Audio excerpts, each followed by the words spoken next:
पति, पत्नी और नौकरानी। शीतल और अभिमन्यु की शादी को 5 साल हो चुके थे, लेकिन अभी तक उनका कोई बच्चा नहीं हुआ था।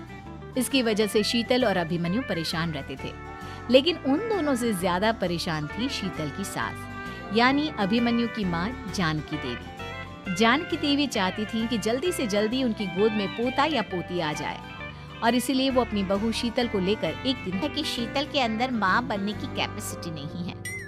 ये आप क्या कह रही हैं डॉक्टर साहब? कोई तो इलाज होगा ना, कोई दवाई दे दीजिए। देखिए, कुछ प्रॉब्लम ऐसी होती है जिनका कोई हॉस्पिटल पहुंची। डॉक्टर मैडम, जरा ठीक से चेक करके बताइए ना। कई बड़े बड़े डॉक्टर को दिखाया है, लेकिन मेरी बहू माँ ही नहीं बन पाती। मैंने शीतल को बहुत अच्छे से चेकअप किया है। देखिए, बात यह है। मम्मी जी, इसमें मेरी क्या गलती? अगर अंदर से कोई प्रॉब्लम है तो उसमें मैं भी कुछ नहीं कर सकती। जानती हूँ, ये बात डॉक्टर के मुंह से सुन चुकी हूँ। अब ट्रीटमेंट नहीं होता। आई एम सॉरी टू से, लेकिन शीतल कभी माँ नहीं बन सकती, क्योंकि उसके यूट्रस में अंदर से ही कुछ प्रॉब्लम है। घर आने के बाद क्या हुआ माँ? कहाँ लेकर गई थी आप शीतल को? अरे कहाँ लेकर जाती, डॉक्टर मैडम के पास ले गई थी। लेकिन तेरी बीवी तो कभी माँ बन ही नहीं सकती। डॉक्टर कह चुका है कि तेरी बीवी माँ नहीं बन सकती, तो बता क्या सोचेगा तू? कहाँ से लाएगा बच्चा? माँ, ये तो मैं भी नहीं जानता। अभिमन्यु, क्यों ना हम अनाथ आश्रम से एक बच्चा गोद ले आए? क्या फर्क पड़ता है, बच्चा हमारा। दोबारा मेरे सामने इस बात का गाना मत गा। अरे माँ, परेशान होने की जरूरत नहीं है, सोचते हैं ना कुछ। अरे क्या सोचेगा तू जब डॉक्टर हो या गोद लिया हुआ? आई बड़ी बातें बनाने वाली। क्या फर्क पड़ता है? अरे क्यों फर्क नहीं पड़ता? मुझे इस वंश को आगे बढ़ाने के लिए मेरे बेटे का खून चाहिए, किसी दूसरे का नहीं। लेकिन माँ, अब जानती है कि ये अब पॉसिबल नहीं है। मैं कुछ नहीं जानती। मैं किसी पराये की औलाद को इस घर में अपना पोता या पोती बन के बढ़ता हुआ नहीं देख सकती। मेरा वंश मेरे बेटे के खून से ही आगे बढ़ेगा। लेकिन मम्मी जी, ऐसा कैसे हो पाएगा? आप अच्छी तरह जानती है ना, मेरा और अभिमन्यु का बच्चा नहीं हो सकता। तो मैं अपने बेटे की दूसरी शादी करवाऊंगी और अपनी दूसरी बीवी से ये मुझे बच्चा पैदा करके देगा। ये आप क्या कह रही हैं माँ? मैं किसी और से शादी नहीं करने वाला। मेरे रहते हुए आप अभिमन्यु की शादी किसी और से करवाएंगी? मम्मी जी, आप ऐसा कैसे कर सकती हैं? तू बस देखती जा बहू, मैं ऐसा कैसे कर सकती हूँ। कुछ दिनों के बाद, अभिमन्यु, मैंने तेरे लिए लड़की ढूंढ ली है। माँ, मैं आपको कितनी बार समझाऊं, मुझे किसी से शादी नहीं करनी है। पहले मेरी बात सुन। ये जो चमेली है ना, हमारे घर में काम करने आती है, वो तुझसे शादी करने के लिए तैयार है। मम्मी जी, आप अभिमन्यु की शादी एक नौकरानी के साथ करवाएंगी? वो इसलिए क्योंकि चमेली दिखने में बहुत खूबसूरत है, बच्चा भी सुंदर ही होगा।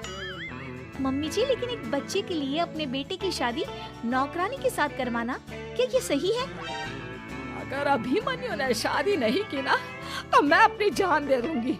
अब देख लो, अगर तुम्हें अपनी माँ की जान प्यारी है तो तुम्हें इस नौकरानी के साथ शादी करनी ही होगी। इस तरह जानकी देवी अपने बेटे अभिमन्यु की शादी नौकरानी चमेली के साथ करवा देती है। कुछ दिनों के बाद, नौकरानी से मालकिन बन के तो मजा आ गया। अब तो मैं इस घर की मालकिन हूँ। देखो, अपने आप को ज्यादा मालकिन समझने की कोशिश मत करो। एक बार तुम्हारा और अभिमन्यु का बच्चा इस दुनिया में आ जाए, उसके बाद तुम इस घर से हमेशा के लिए चली जाना। अरे जाओ जाओ, किसी और के आगे बातें बनाना। एक बच्चा तो पैदा नहीं कर सकी, बट यार, जाओ जाकर मेरे लिए कॉफी बना कर लाओ। नौकरानी मैं हूँ या तुम? मम्मी जी, देखिए ना शीतल मुझसे किस तरह से बात कर रही है। शीतल, तुम्हें पता है ना चमेली प्रेग्नेंट है, मेरे बेटे के बच्चे की माँ बनने वाली है। वो जैसा कहती है वैसा करो। लेकिन मम्मी जी, वो मुझे नौकरों की तरह ट्रीट कर रही है। अरे तो करेगी ना, वैसे भी बहू तुम हो किस काम की? एक बच्चा तो पैदा नहीं कर सकती। जाओ अब घर के सारे काम करो और चमेली को आराम करने दो। थैंक यू मम्मी जी, भगवान आपका भला करे। आप नहीं होती तो मैं नौकरानी से महारानी कैसे बनती? देखो, तुम्हें जो चाहिए सब मिलेगा।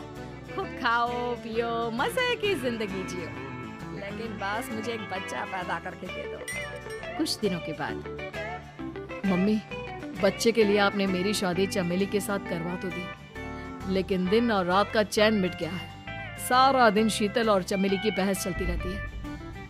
अब शीतल को इस घर में रखने से क्या होगा?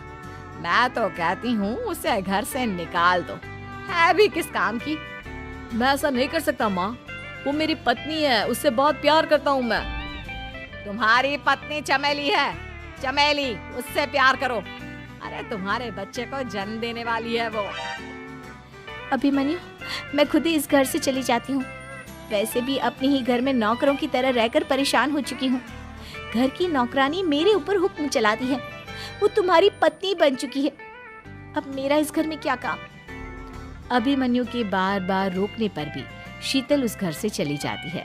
कुछ दिनों के बाद चमेली एक बच्चे को जन्म देती है।